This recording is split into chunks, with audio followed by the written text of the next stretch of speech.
Hello बच्चों, मैं हूं आपका अपना राहुल छाबड़ा और आज अपन शुरू करेंगे प्रिज्म क्या होता है और प्रिज्म से रिफ्रैक्शन किस तरह से होता है वो चीज़ अपन डिस्कस करेंगे। तो पहले प्रिज्म की बात करते हैं। तो प्रिज्म की स्ट्रक्चर कैसी होती है वो चीज़ समझना। इस टाइप की सी ऐसी, ठीक है। एक कर्व सरफेस या एक ये मान लो रेक्टेंगुलर सरफेस, दूसरी रेक्टेंगुलर सरफेस और इसके नीचे एक और तीसरी रेक्टेंगुलर सरफेस।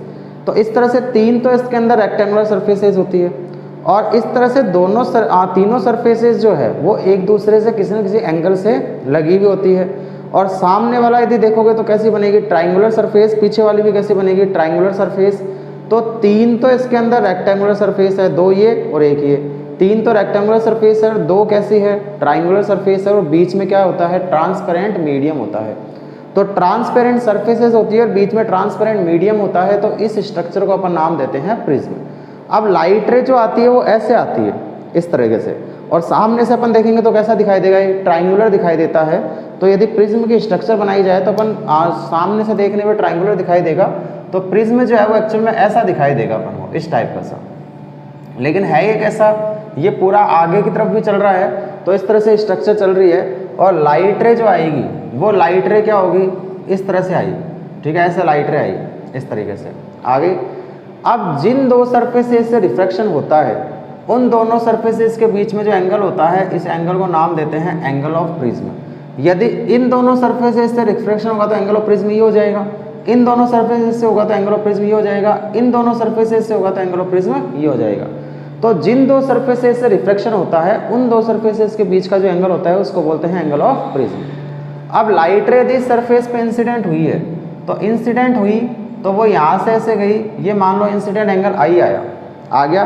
अब यहाँ से लाइट रे कैसे चलेगी, यहाँ से लाइट रे जो है रेयर मीडियम से डेंसर मीडियम में गई, इसका रिफ्रैक्टिव इंडेक्स मान लो म्यू है। तो रेयर से डेंसर में गई तो नॉर्मल की तरफ शिफ्ट हो गई, तो ये मान लेते हैं अपन नॉर्मल की तरफ शिफ्ट हो गई। वो पैरेलल भी निकल सकती है, कैसे भी निकल सकती है।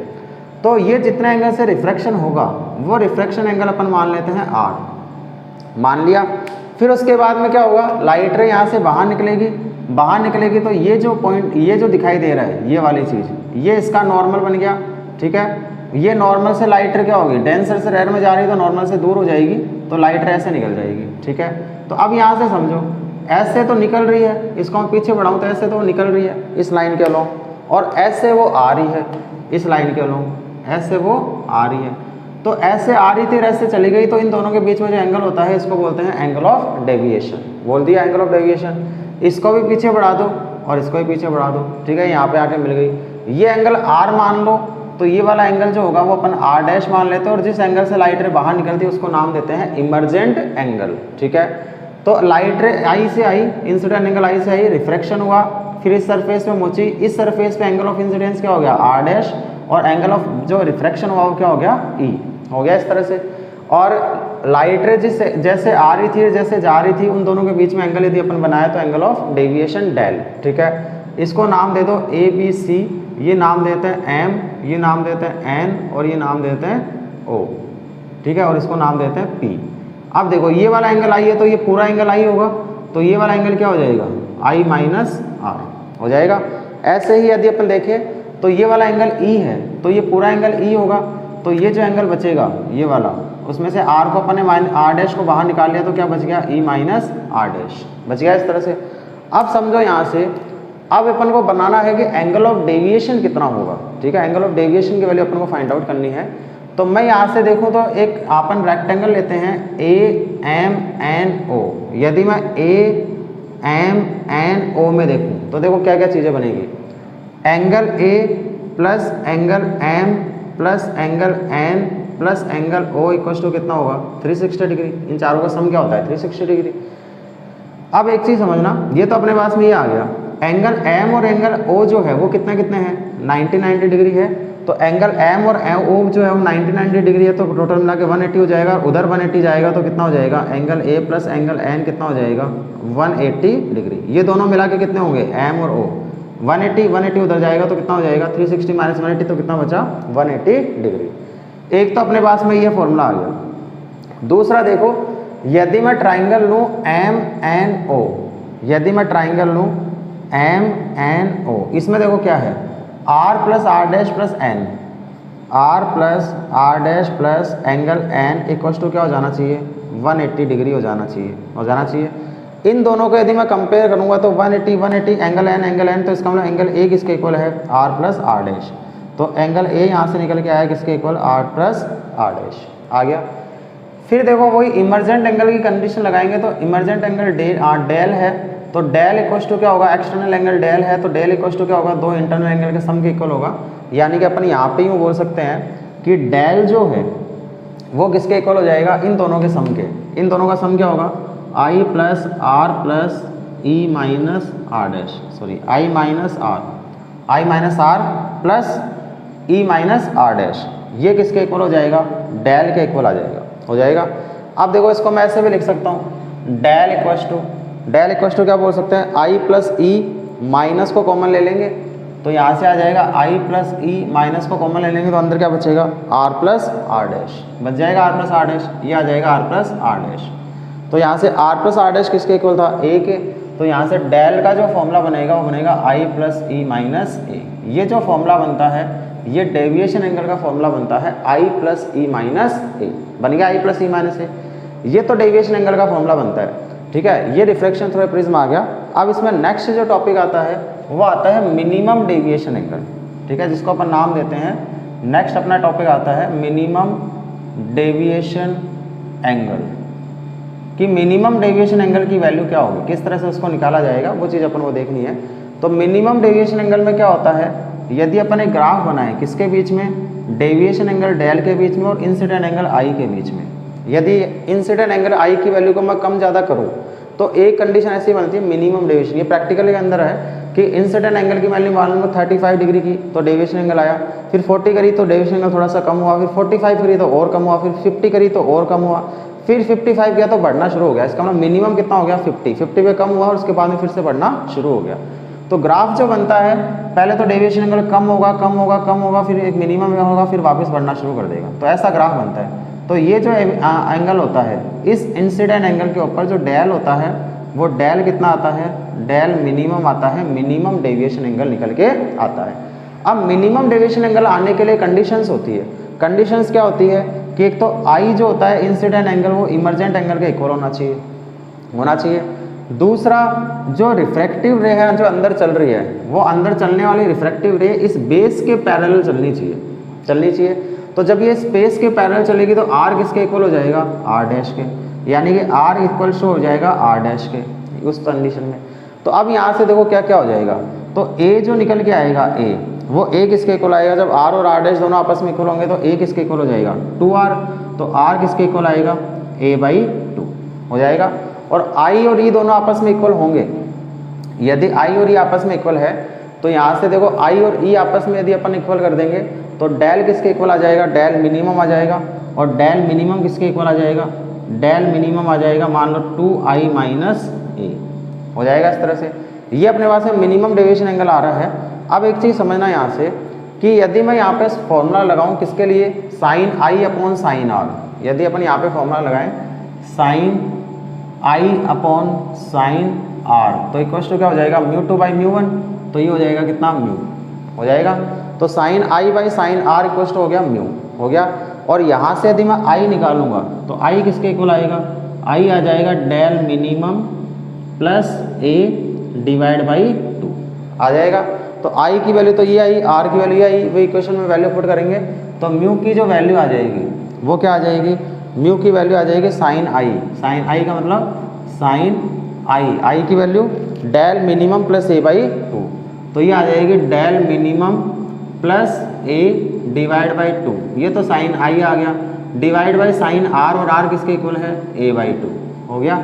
ये अपने पास में आता है मिनिमम डेविएशन एंगल के formula, mu equals to sine del minimum plus a/2 upon sine a/2, ठीक है। ये मिनिमम डेविएशन एंगल तब है जब एंगल्स लार्ज हो, ठीक है, जब एंगल्स लार्ज हो।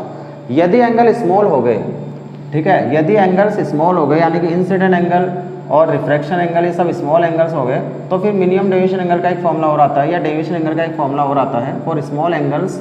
फॉर स्मॉल एंगल के लिए अपन बोलेंगे तो यहाँ से आप फॉर्मूला लगाएंगे तो sine I by sine are तो किसके इक्वल आएगा, म्यू के, तो यहाँ से आएगा साइन आई अपॉन साइन आर जो है वो किसके इक्वल आ जाएगा, म्यू के आ जाएगा। तो यहाँ से यदि अपन बोले कि अप्रोक्सीमेटली मिनिमम है या शॉर्ट एंगल्स है तो ये अप्रोक्सीमेटली किसके इक्वल हो जाएगा, आई इंटू आर के हो जाएगा। तो यहाँ से अपन बोलेंगे कि म्यू आर जो है वो किसके इक्वल आ जाएगा, आई के आ जाएगा। और आर किसके इक्वल था, आर इक्वल था यहाँ से देखो A plus A minus are dash के, ठीक है। तो यहाँ से अपने पास में आएगा mu A minus are dash equal to किसके आ जाएगा, आई के आ जाएगा। ऐसे ही यदि अपन बात करेंगे कि यहाँ पे यदि मैं फॉर्मूला लगाऊंगा तो sine R dash plus sine R divide by sine R dash divide by sine E वो किसके इक्वल आएगा, mu two by mu one, यानी कि 1 अपॉन म्यू, यानी कि अप्रोक्सीमेटली किसके इक्वल आ जाएगा, अप्रोक्सीमेटली आ जाएगा आर डैश अपॉन ई के हो जाएगा इस तरह से। तो अब यहाँ से यदि अपन फॉर्मूला लगाएंगे तो आर डैश किसके इक्वल आएगा, आर डैश जो आएगा वो किसके इक्वल आ जाएगा, sorry 1 by mu 1 upon mu equals to sine R dash by sine E हो जाएगा। तो यहाँ से अपन बोलेंगे कि ई जो है वो किसके इक्वल आ जाएगा, म्यू आर डैश के इक्वल आएगा। तो आई तो आया है म्यू आर के इक्वल और ई आया है म्यू आर डैश के इक्वल। तो इस फॉर्मूले में यदि अपन वैल्यू पुट करेंगे तो डेल का फॉर्मूला क्या बनेगा, आई तो कितना है म्यू आर प्लस ई कितना है mu R dash minus A, ठीक है। और एक चीज़ समझना कि म्यू आर डैश जो है या आर जो है, सॉरी ये अपने पास में फॉर्मूला निकल के आ गया। तो यहाँ से मैं एक फॉर्मूला बना सकता हूँ म्यू की वैल्यू क्या हो गई, R plus R dash minus A हो जाएगा। भी म्यू को कॉमन ले लिया तो आर प्लस आर डैश आ गया अंदर, और आर प्लस आर डैश किसके इक्वल था, ए के। तो यहाँ से डेल का एक फॉर्मूला और निकल के आएगा, del equals to mu A minus A. तो ए को कॉमन ले लो तो डेल इक्वल्स टू आ जाएगा म्यू माइनस 1 इंटू ए। तो ये फॉर्मूला एक और आएगा अपने पास में डेविएशन एंगल का। ये तो देखो अब फॉर्मूला कौन सा कब काम में लेना है, 3 फॉर्मूले अपने पास में आ गए। कौन सा फॉर्मूला कब काम में लेना है, ये वाला तो जनरल फॉर्मूला है del equals to I plus E minus A, ठीक है। ये वाला फॉर्मूला मिनिमम डेविएशन एंगल का फॉर्मूला है जब sine del minimum plus A by 2 divide by sine A by 2 करेंगे। और ये वाला फॉर्मूला जो है स्मॉल एंगल्स के लिए डेविएशन एंगल का फॉर्मूला है म्यू माइनस 1 इंटू ए, जब स्मॉल एंगल होता है तब, ठीक है। अब एक चीज़ समझना कि म्यू जो होता था वो इन्वर्सली किसके होता था, लैम्डा के, वेवलेंथ के। म्यू जो है वो इन्वर्सली किसके होता है, लैम्डा के, और म्यू डायरेक्टली किसके है, डेल के, ठीक है। इसका मतलब म्यू डायरेक्टली किसके हो गया, डेल के हो गया। यानी कि वेवलेंथ जो होगी, जो लाइट इंसिडेंट हो रही है उसकी वेवलेंथ जितनी कम होगी उसके लिए डेविएशन एंगल उतना ही ज़्यादा होगा। तो अपन को एक चीज़ पता है कि लैम्डा रेड सबसे ज़्यादा होता है, लैम्डा वायलेट। इसका मतलब डेविएशन एंगल ऑफ रेड सबसे कम होगा, डेविएशन एंगल ऑफ वायलेट जो सबसे ज़्यादा होगा, ठीक है।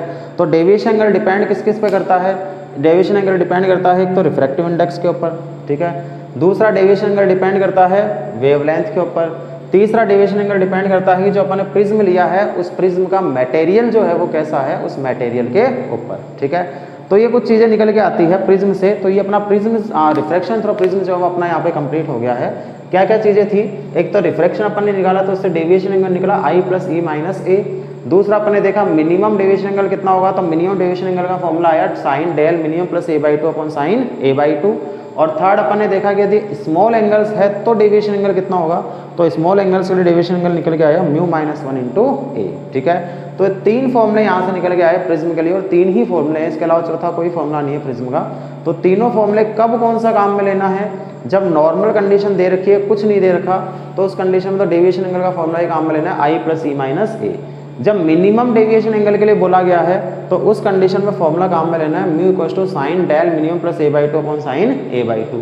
और फॉर स्मॉल एंगल्स के लिए बोला गया है तो डेविएशन एंगल का फॉर्मूला काम में लेना है म्यू माइनस 1 इंटू ए, ठीक है। तो ये अपने पास में प्रिज्म के 3 फॉर्मूले हैं, कौन सा फॉर्मूला कब काम में लेना है वो मैंने बता दिया। और मिनिमम डेविएशन एंगल की कंडीशन क्या होगी कि इंसिडेंट और इमर्जेंट दोनों आपस में बराबर होंगे, और लाइट रे जो होती है उस बेस के पैरेलल चलेगी, बेस के पैरेलल चलेगी तो आर और आर डैश दोनों आपस में इक्वल होंगे। तो उस कंडीशन में डेविएशन एंगल जो है वो मिनिमम होता है, और मिनिमम डेविएशन एंगल की कंडीशन में रिफ्रैक्शन एंगल जो होता है वो ए बाई 2 के इक्वल होता है, और इंसिडेंट एंगल होता है del minimum plus A by 2, ठीक है। तो ये अपने पास में प्रिज्म वाला जो टॉपिक है वो यहाँ पे कंप्लीट हो गया है। अब नेक्स्ट जो है टॉपिक वो नेक्स्ट क्लास में डिस्कस करेंगे, तब तक पढ़ते रहो, मजे करते रहो। All the very best.